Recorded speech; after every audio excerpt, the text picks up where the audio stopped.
One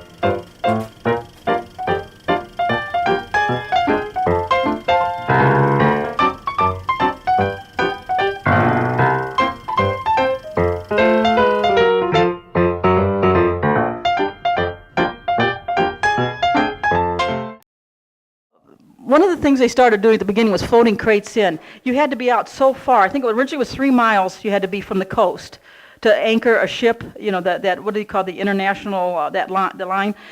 And so you'd have your mother ships. These are ships that are loaded with alcohol, illegal. They're coming from France, Cuba, you know, different places that would have rum, you know, champagne, whatever. So they'd anchor 3 miles off.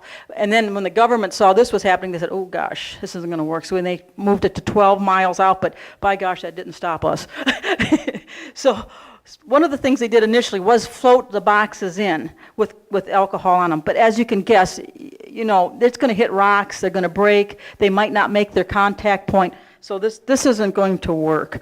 So as a rum runner, I'm looking at the map of the lake and I'm thinking, gee, you know, that's not a very, what is it? You can make was it 52 miles. I could, you know, I could run over to Canada, get a load up and bring it right back.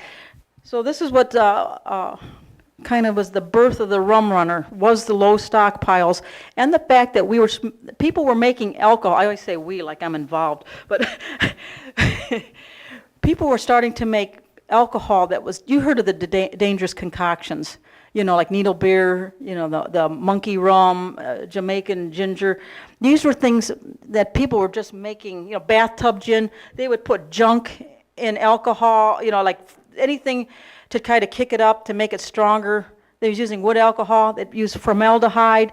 They were even, I heard neurotoxin was a TOCP. They would put in anything to give the alcohol, that what they had, like a near beer, that extra kick, which was basically poisoning people. And you know, you went blind, you had the shakes. And so, like I said, this is all leading to why we started getting our rum runners and our bootleggers. You look at the map and you can see towns of, this is on the Canadian side, Amherstburg, Kingsville, Leamington, it goes all the way up. These became ports for rum runners to put in at, to get loads. There's a, I don't have it on the map, but if you go towards the Detroit River up there's a town called Walkerville.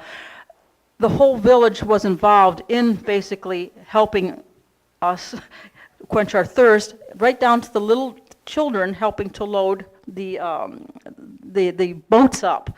We had it here too. We had children offloading boats. I don't know if anybody knows Bill Kutner. He's from Vermilion. Well, his brother, when he was his brother is, of course, has passed away a while ago. But his brother was just a little boy that used to offload boxes of alcohol from Rum Runners right here along Vermilion, Huron area. So, like I said, the manufacturing plants just blossomed overnight along Canadian shore because now they can, wow. And they went to short neck bottles. Now, can you imagine why they would go to short neck bottles, manufacture them over on the Canadian side? Because it was easier to haul short neck bottles than the long neck bottles. They would break. So Canada really came through for us to by short neck. So you could pack them easier without breaking. To give you an idea, you can go over to the Canadian side as a rum runner, and you would pay $1 a bottle. There's about 8 bottles in a case. So you pay $8 for just one case. You bring it over to the United States side, that same $8 case turns into $64. And that's not without cutting it. You can cut it in half. Now you're doubling your money. You can just keep going. Hopefully, you're going to get a bootlegger. If he does cut it, he's going to cut it with water or juice and not, like I said, one of those like wood alcohol or formaldehyde or something that could really hurt, you know, you. And that's where you get the term real McCoy, because the man, a rum runner named McCoy, used to only do the good stuff. You could count on him to always get prime stuff without being cut with anything bad. And so that's where we get the term real McCoy. Also, I forgot to tell you too, that during Prohibition, you know how we got the term teetotaler?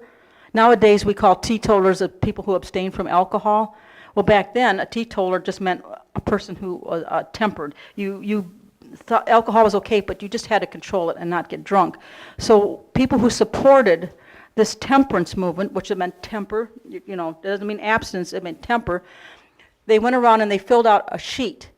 Like, and maybe in your, like you guys would fill out a sheet, and you'd write your name on the sheet saying you support temperance, and then you would put a T for total belief on your, you know, after your name. They would add it up later, how many people had this T for total belief in temperance, and that became teetotaling. That's how you total teas. But not, yeah, whether it worked or not, I must have. So we're talking a huge profit here to be made when, to run, like I said, alcohol. This is an example of a rum running boat. As you can see, here's the Coast Guard coming to him, and this guy's throwing his load off. The reason he's throwing his load off is because they could watch you load, but they couldn't do anything until you landed. You had to land on the American side before they could bust you. So what would happen is these rum runners would go out there and they'd either throw their load off or they'd just keep driving around, trying to lose the Coast Guard. And it became known as cutterizing when the Coast Guard would follow you around. I'm being cutterized. So that's what they would call that.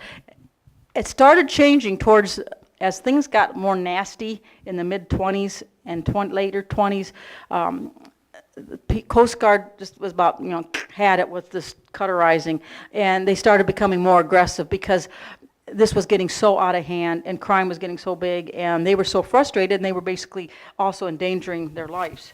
So what is a rum runner? It's a bootlegger on water. Why did they run? To make quick money, to supplement incomes, to supply businesses like, you know, restaurants, to rebel against the law. And where did they run? To remote places along lakeshore, lake islands, to pass off the loads. Private businesses located on the lakeshore or up the rivers. They'd look for places like Vermilion, where the lagoons are now. Those were marshes. Vermilion was a very popular place to put in because it had such a small population and it only had one official, a police chief is all. And they had a night watchman.